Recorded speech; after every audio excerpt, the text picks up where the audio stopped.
Sumber daya manusia yang berkualitas merupakan hal yang penting bagi suatu negara untuk menjadi negara maju, kuat, makmur, dan sejahtera.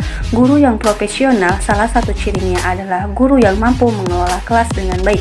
Di kelas, segala aspek pendidikan pengajaran bertemu dan berproses. Oleh sebab itu, sudah selayaknya lah kelas dikelola dengan profesional. Manajemen kelas diperlukan karena dari hari ke hari, bahkan dari waktu ke waktu, tingkah laku dan perbuatan siswa selalu berubah. Kemarin terjadi persaingan yang sehat dalam kelompok. Sebaliknya, di masa mendatang, boleh jadi persaingan itu kurang sehat. Kelas selalu dinamis dalam bentuk perilaku, perbuatan, sikap, mental, dan emosional siswa. Pentingnya pengenalan masalah anak. Berbagai bentuk perilaku anak akan ditemui oleh guru di sekolah, seperti anak agresif, tak bisa tenang dan suka bertengkar, pemalu dan lebih suka menyendiri, suka menangis dan suka memukul.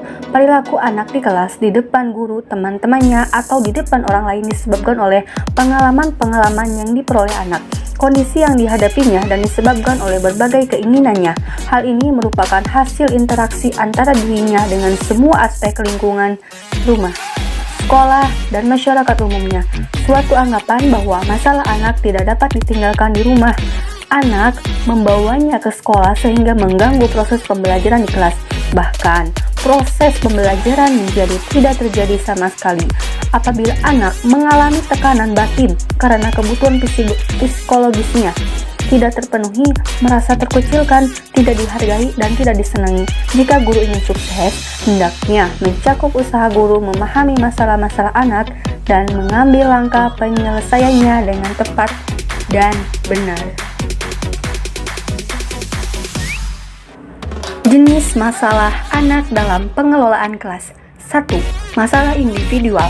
Masalah individual adalah masalah pengelolaan kelas yang sumber penyebabnya adalah individu anak. 2. Masalah kelompok. Masalah kelompok adalah masalah pengelolaan kelas yang sumber penyebabnya adalah kelompok.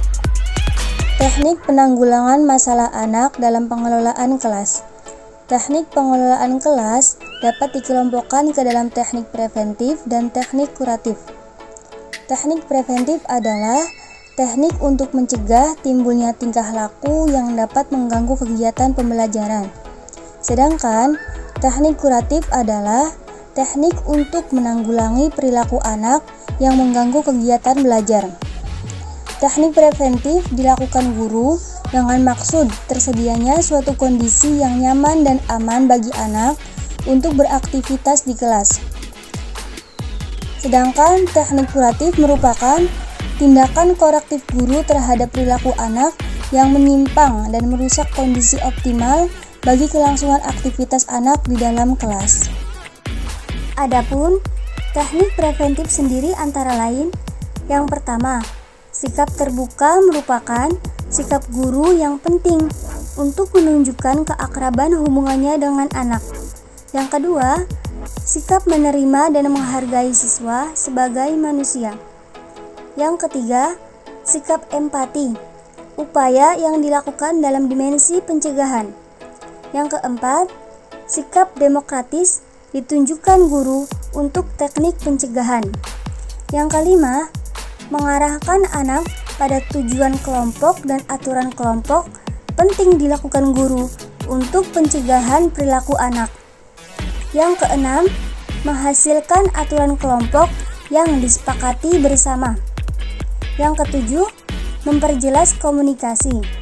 Dan yang kedelapan atau yang terakhir, menunjukkan kehadiran dilakukan guru sebagai teknik pencegahan perilaku anak yang tidak diinginkan. Sedangkan teknik kuratif sendiri meliputi yang pertama, penguatan negatif, yang kedua, penghapusan, yang dapat dilakukan guru dalam menanggulangi perilaku anak yang mengganggu kegiatan belajar. Yang ketiga, penghukuman.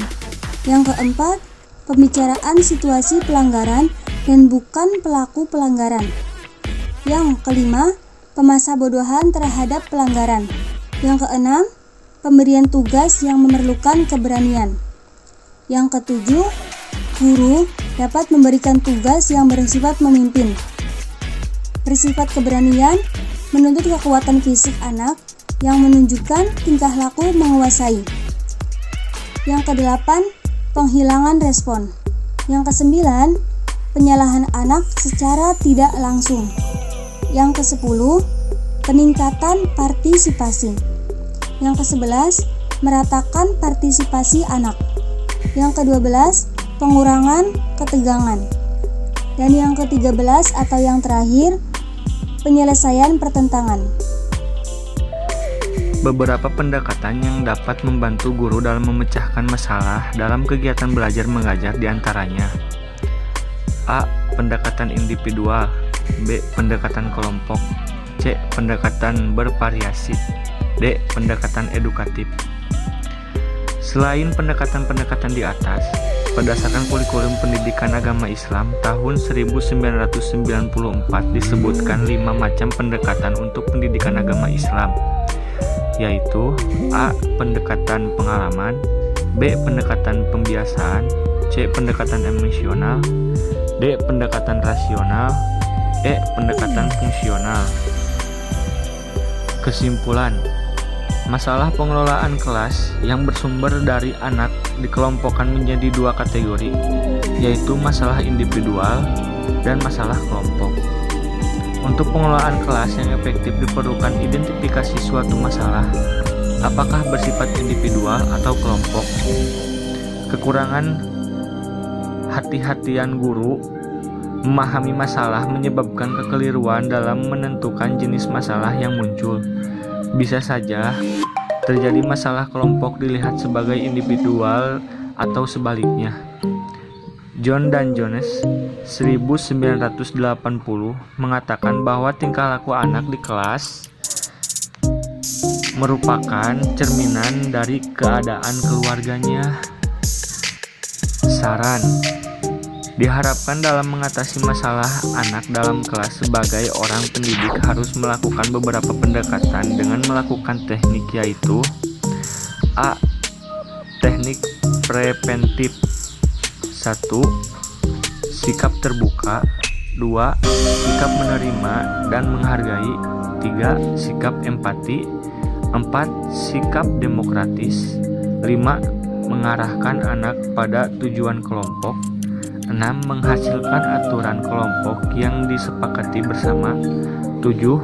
Menjelaskan komunikasi. B. Sikap kuratif. Dengan teknik kuratif, guru dapat melakukan beberapa hal, yaitu 1. Penguatan negatif. 2. Penghapusan. 3. Penghukuman. 4.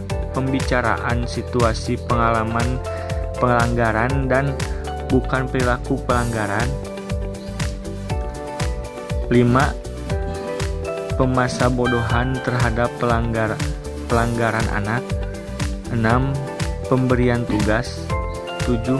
Penghilangan respon.